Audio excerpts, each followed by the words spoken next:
Hello guys, how na dey? Also na dey fine.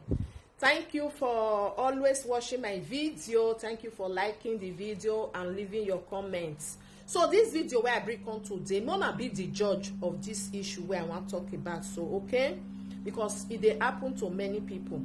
So one of our brother we married to a white woman, it then get children. Okay, so he get friends. The friend wey be saying still get that one married to our black Nigerian woman. So this our brother wey be say married to Iyeibo, if you go anytime wey go their house, wey go this our black woman house, the man they always they call and say Eraibo, veni yaje, degbera, you know they use that Eraibo till they greet am. So the man they tell all the time say, you know my children name, wetin be all this Eraibo and Iyeibo. If you want just like call my name, you can also, easily call my name. You know my name.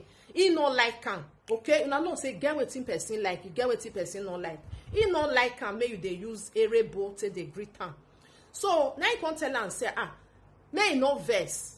He go try his best because this woman they use or anytime when you see any person wey be say married to a white person, it's not so they greet them. Iyeibo, Eraibo, something like that.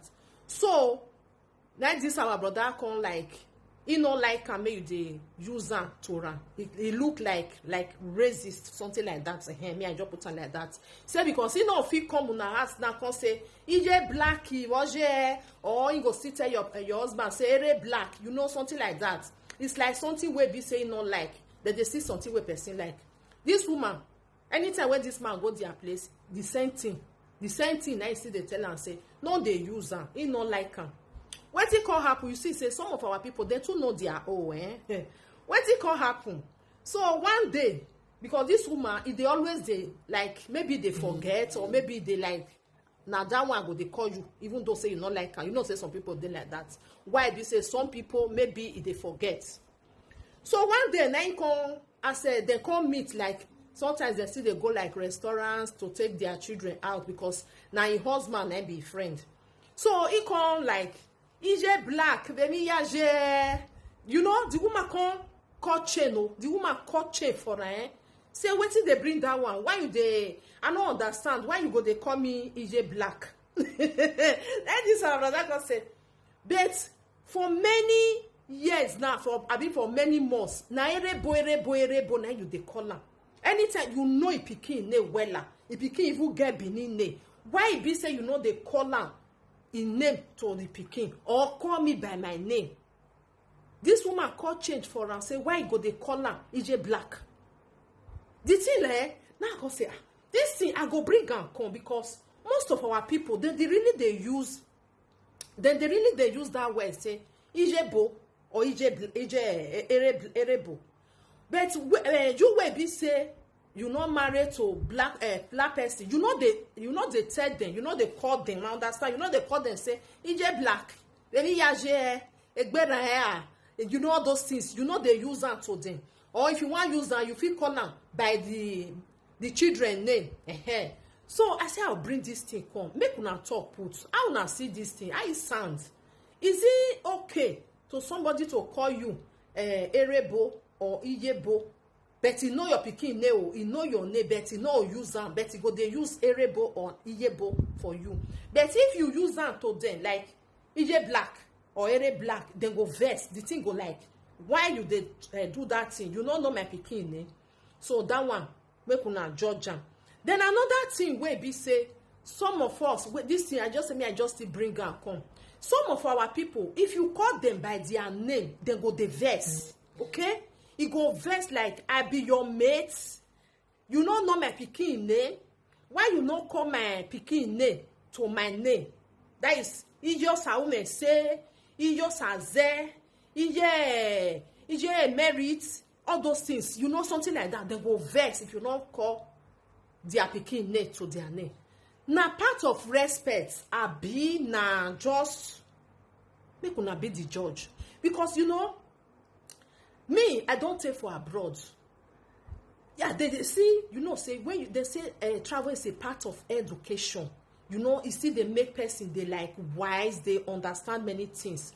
Person like me, if you call me by my name, I go answer you because na my name na you dey call me. After all, na my name na my husband dey call me for inside house, okay? You know, say this thing we dey use am, we be Africa, we dey use am well. They say na part of respect, okay? Na so we take grow. But for here, if some of them maybe you don't call remember a pikin name, you call like calling name, e go vex. Person like me, I no vex. If you see me, if you don't know my pikin name, call my name, I go answer you. I know the vex put. You understand? Even some people like maybe you give them like you say mama. You understand? Person like me, I dey call everybody mama. Even though say you small, as far as I know say you don't born, I go call you mama. Why? Because your pikin na mama they call you. As far as say you don't born, you be mama. You understand? Whether they do like if they want to do festa, what it be festa? Festa na party. When they do festa, the mama, you know, every month, even though say na 1 or 2 na you don't born, you are not a mama. You understand? So me, I dey use that words like that well because I know if you don't know your pikin name, better go call you. Hey, hello, call mama, how everything. It dey come up from my mouth well, okay? But if you don't use that for some of our people, then they look like for or maybe I not be your mate, something like that, okay? You know, say that mentality where be say we they use. I bet wanna be the judge or make on drop on a comment, okay? Please love and like and share for me. Wait till you think, because in case person like me, I know the verse put. If you call me by my pikin name, good and fine. If you don't know my pikin name, you call me mama, good and fine. Or you call me sister, good and fine. Or you call me by my name, I know the verse. But some people, they know they like how, then the verse put. If you not call them by their name, by their pikin name, they go verse put. Or you go put on mama. You understand? Mama, how is everything? Because calling by your name, people, they look and say, you know, something like that. Why you just call me by my name? We are not mates. I senior you. This one, it no me say you senior person. If he call you by your name, nah, like it not get respect for you. No. Sometimes if you even call somebody mama, this one, that one, those one where they call you by your name, now you respect you past self. Now understand? It still they happen like that. So all these things, because when this like this one now, where like then they call it Eraibo, Iyeibo, something like that. Me, I not like him. You understand? Person like me, I not like him.